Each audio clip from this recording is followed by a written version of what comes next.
Sir నమస్కారం sir. నమస్తే అండి. సార్ యాంకర్ రవి తెలుసు యాంకరింగ్ ద్వారా మంచి పాపులారిటీ ఆయన సంపాదించుకున్నారు. అయితే ఆయన ఈ మధ్య కాలంలో ఒక స్క్రిప్ట్ చేశారు ఒక షోలో. అయితే ఆ స్క్రిప్ట్ ఇటు హిందువుల మనోభావాలు దెబ్బతీసే విధంగా ఉందని, హిందూ దేవుళ్ళని కించపరిచే విధంగా ఉందని చెప్పేసి హిందూ సంఘాలు ఫైర్ అవుతున్నాయి. ఈ నేపథ్యంలో యాంకర్ రవికి కూడా ఒక నేత ఫోన్ చేయడం జరిగింది. ఆయన ఆడియో కాల్ ఇప్పుడు మొత్తం కూడా వైరల్ అవుతుంది. ఏ విధంగా చేస్తారు మీరు అని చెప్పేసి ఆయన క్వశ్చన్ చేయడం కూడా మనం చూసాం సార్. సో మరి ఇప్పుడు బయటకు వచ్చేట్టు రవి గారు కూడా సారీ చెప్తూ ఒక వీడియో రిలీజ్ చేస్తారు. సో ఏ విధంగా చూస్తారు సార్ ఇష్యూ, అసలు ఏం జరిగింది? అంటే ఆ స్క్రిప్ట్ కూడా డిలీట్ చేశారండి. ఇది బయటకు వచ్చిన కాల్ ఒకటే గానీ ఇంతకు ముందు కూడా కాల్స్ వచ్చినాయి వాళ్ళకి, సుడిగాలి సుధీర్కి ఇతనికి. ఓకే. వచ్చిన తర్వాత వీళ్ళు ఎందుకు వచ్చిన గొడవ అనే ఉద్దేశంతో అది డిలీట్ చేశారు. డిలీట్ చేసిన తర్వాత సారీ చెప్పమని డిమాండ్. ఆ సారీ చెప్పాలా వద్దా అంటే మేము కళాకారులము అని చెప్పారు. అలాగే అంటే నందీశ్వరుడి ఈ కొమ్ముల మధ్యలోంచి చూస్తే ఆడపిల్ల కనిపించటం అనేది మా మనోభావాలను గాయపరిచింది అనేది ఆయన క్లెయిమ్. అయితే వీళ్ళ ఆర్గ్యుమెంట్ ఏంటంటే అదే షాట్ బావగారు బాగున్నారా అనే సినిమాలో ఉంది కదా, దాన్ని మేము రిపీట్ చేసాం.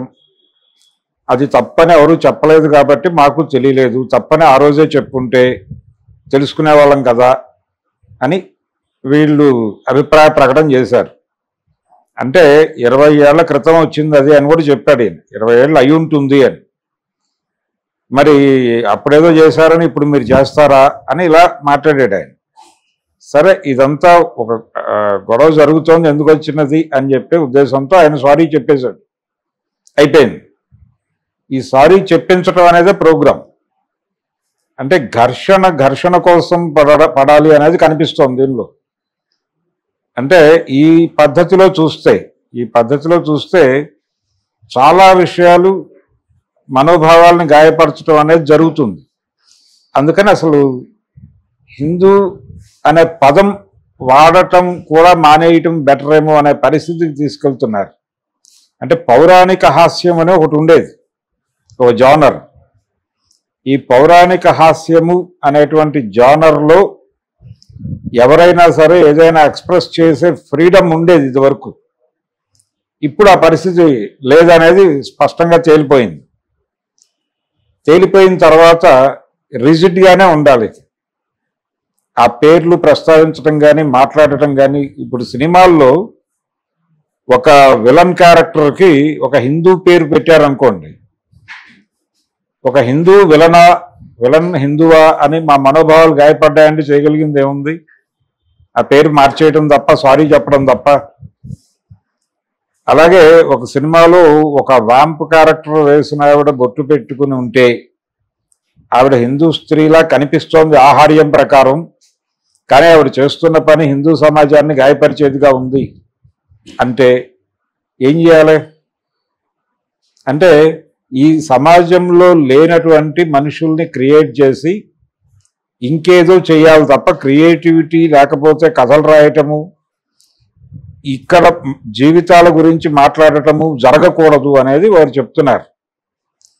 ఇక్కడ జీవితాల గురించి, ఈ జీవితాల్లో ఉన్న ఘర్షణల గురించి ఎవరైనా మాట్లాడితే వాళ్ళని మేము టార్గెట్ చేసి దాడి చేస్తామని చెప్పి చాలా స్పష్టంగా చెప్తున్నారు.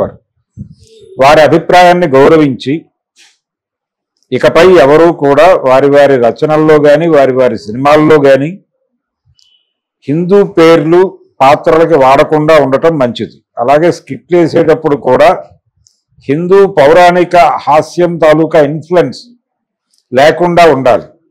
20 ఏళ్ల క్రితం బావగారు బాగున్నారా టైంలో లేని అభ్యంతరం ఇప్పుడు ఎందుకు వచ్చింది అనేది చాలా కీలకమైన ప్రశ్న. అప్పుడు ఎందుకు రాలేదు, ఇప్పుడు ఎందుకు వచ్చింది అంటే అప్పుడు హిందూ మతం ఉంది, ఇప్పుడు హిందుత్వ ఉంది. హిందూ మతం ఉన్న రోజుల్లో అది తప్పు కాదు, ఇది తప్పు, హిందుత్వాకి తప్పు. హిందుత్వాకి ఎందుకు తప్పు అంటే హిందుత్వ అనేది నిరంతరము హిందూ మతాన్ని ఎవరో ఏదో చేస్తున్నారు హీనపరుస్తున్నారు అనేది చెప్పడం ద్వారా మాత్రమే దీని బతుకుంది. ఇది జీవించాలంటే రోజు హిందూ మతం ప్రమాదంలో ఉంది అంటూ ఉండాలి. అది నిరంతర ప్రోగ్రాం. వాళ్ళకి కంప్యూటర్లో ఎలాగైతే ప్రోగ్రామింగ్ చేస్తారో వీళ్ళని కూడా అలా ప్రోగ్రామింగ్ చేసేసారు. ఆ విద్యుక్త ధర్మంలో భాగంగా వీళ్ళు రోబోట్ లాగా యాక్ట్ చేస్తున్నారు. ఇది చాలా ప్రమాదకరమైన ట్రెండ్. వాళ్ళకి వ్యతిరేకంగా మాట్లాడితే ఏదైనా జరగచ్చు. కాబట్టి భయపడిపోయి సరెండర్ అయిపోవడం బెటర్. భయపడాల్సిన సందర్భం ఉంది ప్రస్తుతం. కాబట్టి భయపడకపోతే ఏదైనా జరగడానికి, ఏది జరిగినా పర్లేదు అనుకొని ముందుకెళ్ళాలి. ఒకటి వాళ్ళని నిర్మూలించాలి, లేదు వాళ్ళ చేత నిర్మూలింపబడాలి, లేదంటే మౌనంగా పారిపోవాలి. ఈ 3 మార్గాలే ప్రస్తుతం దేశంలో ఉన్నాయి. అందుకని సాధ్యమైనంత వరకు ఆ మతం గురించి కానీ, లేకపోతే ఆ మత ప్రస్తావన కానీ, లేదు ఆ పేర్లు గురించి కానీ, లేదు వాళ్ళు ఏది వాడతారో దాని గురించి కానీ దూరంగా ఉండటం మంచిది. కొంతకాలానికి సమాజం ఎలా అయిపోవాలో అలా అయిపోతుంది. వీళ్ళు అనుకున్నట్టు సమాజం ఉండదు. సమాజంలో అనేక అంశాలు, ప్రతి అంశాన్ని వాళ్ళు ఇబ్బంది పెడతారు. ప్రతిదీ వాళ్ళ పరిధిలోకి తీసేసుకుని వాళ్ళని వాళ్ళు గాయపరిచేసుకుని మా సమాజం గాయపడింది అని చెప్పి ఈ దాడి ఎక్కడో చోట జరగాలి. ఇది నిరంతర కార్యక్రమం. ఈ దాడులు చేయటం ద్వారా వాళ్ళు న్యూట్రల్స్ని కూడా వాళ్ళ కంట్రోల్లోకి తీసుకోగలిగారు. అంటే ఒక మేరకు విజయం సాధించారు వాళ్ళు దీని ద్వారా.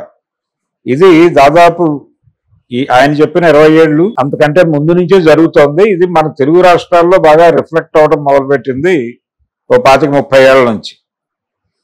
ఈ 25-30 ఏళ్ల ప్రయాణంలో మనం చాలా విషయాలు చాలా పద్ధతిగా నేర్చుకున్నాం. ఇప్పుడు వాళ్ళని ఏమీ మాట్లాడలేనటువంటి ఒక పరిస్థితికి తీసుకెళ్ళిపోయారు. ఎవరు ఏం చేసినా ముందుగా ఒకసారి అంటే వెరిఫై చేసుకోవాలి. ఇప్పుడు దొంగ నోటా కాదా అని వెరిఫై చేసుకోవడానికి ఎలాగైతే ఒక ప్రొసీజర్ ఉందో, వాళ్ళు కూడా నిజానికి ఒక సెన్సార్ ఆఫీస్ పెట్టేస్తే బెటర్ అనేది నా ఉద్దేశం. హిందూ సంఘాలన్నీ కూడా ఒక సెన్సార్ బోర్డు పెట్టేసుకుని, హిందూ సెన్సార్ బోర్డు అని ఒకటి, అలాగే ముస్లిం సెన్సార్ బోర్డు అని ఒకటి పెట్టి, క్రైస్టియన్ సెన్సార్ బోర్డు అని ఒకటి పెట్టి. ఎందుకంటే వీళ్ళ గొడవ ఎలా ఉంటుందంటే, మేము హిందువులవేనండి అంటే, పైగా అక్కడ కాన్వర్జేషన్లో మీరు హిందువులే కదా అన్నాడు ఆయన. లేదండి నేను ఇండియన్ని అన్నాడు ఆయన. ఇండియన్ అంటే హిందువు కాదా అన్నాడు ఆయన. అది అర్థం కాక ఇతను సరే హిందువునే అయితే అనే పద్ధతిలోకి వచ్చాడు. ఈ వచ్చిన సందర్భంగా ఆయన ఏమన్నాడంటే, నేను అల్లాని పూజిస్తాను, అందరినీ పూజిస్తాను అన్నాడు. ఈశ్వరుణ్ణి, శివుణ్ణి పూజిస్తాను, అల్లాని పూజిస్తాను, జీసస్ని పూజిస్తాను అన్నాడు ఆయన. అని రాజ్యాంగానికి ఒక మత స్వభావం లేదు కాబట్టి లౌకిక రాజ్యాంగం అని చెప్తున్నారు కాబట్టి నేను కూడా అలా లౌకికంగానే ఉంటాను అన్నాడు ఆయన. ఎవరు? యాంకర్ రవి. అంటే దానికి ఆయన రిప్లై ఏమిటి? మీరు ఇదే జోకులు ఇదే పద్ధతిలో ఇతర మతాల మీద కూడా ఎందుకు చెయ్యరు అన్నాడు. అంటే ఆయన ఉద్దేశం ఏంటి? మమ్మల్ని మాత్రమే కించపరుస్తున్నారు, వాళ్ళని కించపరిచే ధైర్యం లేదు. కించపరచడం కాదు, అది కించపరచటం అని వారు అనుకున్నారు. కించపరచాలి అనే ఉద్దేశంతో వాళ్ళు పరిచి ఉండరు. నిజానికి బావగారు బాగున్నారోలో కూడా ఆ సన్నివేశం జస్ట్ అక్కడ ఒక చిన్న ఝలక్ ఇవ్వటానికి పెట్టిందే. గుడికి వెళ్ళినప్పుడు అనుకోకుండా ఆయనకి తన పాత లవర్ కనిపిస్తుంది. ఇక్కడ వేరే దీని గొడవలో ఉంటాడు, అతను వేరే మిషన్లో ఉంటాడు. ఆ క్యారెక్టర్ కంగారుని జనాలకు చూపించి ఒక ఇంటర్వల్ బ్యాంక్ కోసం వాడుకున్నారు ఆ షాట్. దాన్ని పట్టుకొచ్చి అదేదో మతాన్ని కావాలని రెడిక్యూల్ చేసినట్టుగా, మత మనోభావాలు దెబ్బతిన్నట్టుగా ప్రొజెక్ట్ చేయటంలోనే వాళ్ళ ఉద్దేశం ఏంటో అర్థమవుతోంది. వీళ్ళు ప్రతి సందర్భంలోనూ అనే మాట ఇదే, ఎందుకు మీరు అల్లా గురించి మాట్లాడరు, ఎందుకు మీరు క్రిస్టియానిటీ గురించి మాట్లాడరు అని అంటారు. ఇది వాళ్ళ నిరంతర, అంటే ఇప్పుడు ఆ చేసిన వాళ్ళు హిందువులు కాబట్టి, వాళ్ళు రాసిన వాళ్ళు హిందువులు కాబట్టి వాళ్ళే సమాజంలో బతుకుతున్నారు. ఆ జీవితాల గురించి వాళ్ళకి తెలుస్తుంది. పక్క సమాజాన్ని తిట్టాలి అనే ప్రోగ్రాం లేదు కదా వీళ్ళకి. వీళ్ళ సమాజాన్ని తిట్టాలనే ప్రోగ్రాం కూడా లేదు వాళ్ళకి. వాళ్ళు హేతువాదులో లేకపోతే మరొకటో నాస్తికులో కాదు. ఆ స్క్రిప్ట్ రాసిన వాళ్ళు కానీ ఆ స్కిట్ చేసిన వాళ్ళు కానీ వాళ్ళు క్యాజువల్గా చేశారు. పౌరాణిక హాస్యం అనేటువంటిది ఒకటి ఉంది మనకి. బాపు రమణలు కూడా పౌరాణిక హాస్యం రాశారు, కార్టూన్లు వేశారు.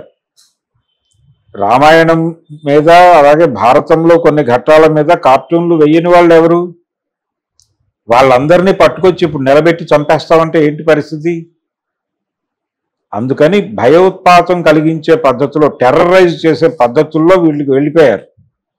ఈ టెర్రరైజ్ చేయటం అనేది ఈ లెవెల్లో మొదలైపోతే, అంటే ఒక టీవీలో ప్రసారమైన స్కిట్ని డిలీట్ చేసి ఆ యాంకర్ సారీ చెప్పే పరిస్థితి వచ్చేసిందంటే ఎందుకు వచ్చిన రిస్క్? ఇప్పుడు సపోజ్ ఇలా ఎందుకు మాట్లాడావని చెప్పి క్వశ్చన్ చేస్తే దండం పెట్టి సరెండర్ అవ్వడం తప్ప మార్గం లేదు. ఎందుకంటే మత ఉన్మాదము ఉన్నవారు వారు ఎలా బిహేవ్ చేస్తారో మనం చెప్పలేం. ఎలాగైనా బిహేవ్ చేయవచ్చు. వారికి ఒక ప్రోగ్రాం ఉంది.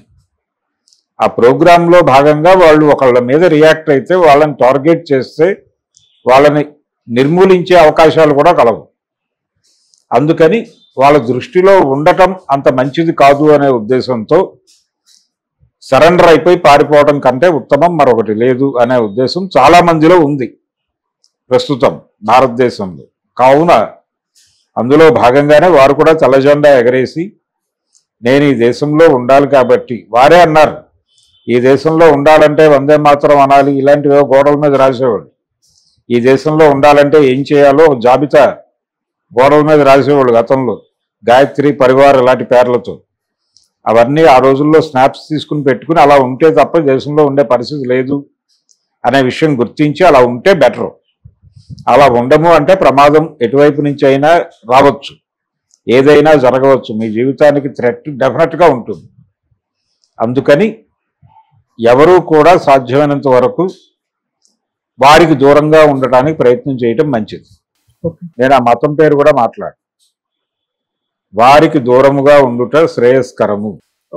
ఆ ప్రాంతంలో ప్రమాదం పొంచి ఉంది కాబట్టి సినిమాలలోనూ అలాగే సాహిత్యంలోనూ అలాగే పేర్లు పర్సనల్ లెవెల్లో ఫ్రెండ్స్ పేర్లు చెప్పేటప్పుడు కూడా మీరు మీ ఫ్రెండ్ని ఎవరినైనా లేకపోతే మీకు అన్యాయం చేసినటువంటి వ్యక్తిని తిట్టాలి అనుకున్నప్పుడు అతని పేరు పెట్టి తిడితే అతని పేరు ఒక హిందూ పేరు అయితే కనుక మీరు నేరుగా ఆ పేరుని అపహాస్యం చేసినట్టు అవుతుంది. కాబట్టి హిందువుల మనోభావాలు గాయపరచడమే అవుతుంది అది. అందుకని ఈ పేర్లు కూడా రద్దు చేసుకుని ఏబిసిడిలో లేకపోతే మరొకటో పేర్లుగా పెట్టుకోవడం మంచిది. ఎందుకు వచ్చిన రిస్క్? మీరు గబుక్కున ఏ శివానో విష్ణువనో పేరు పెట్టి వాళ్ళేదో పనిచేసి వాళ్ళని మీరు పేరుతో తిట్టి తద్వారా మీరు హిందూ మతానికి టార్గెట్ అయిపోయి ఎందుకు వచ్చిన గొడవ ఇదంతా? అందుకని మనకి పాత సామెత ఉంది, దుష్టులకు దూరంగా ఉండవలేను అని. అలా దూరంగా ఉండటం మంచిది. Okay sir, thank you so much. Thank you.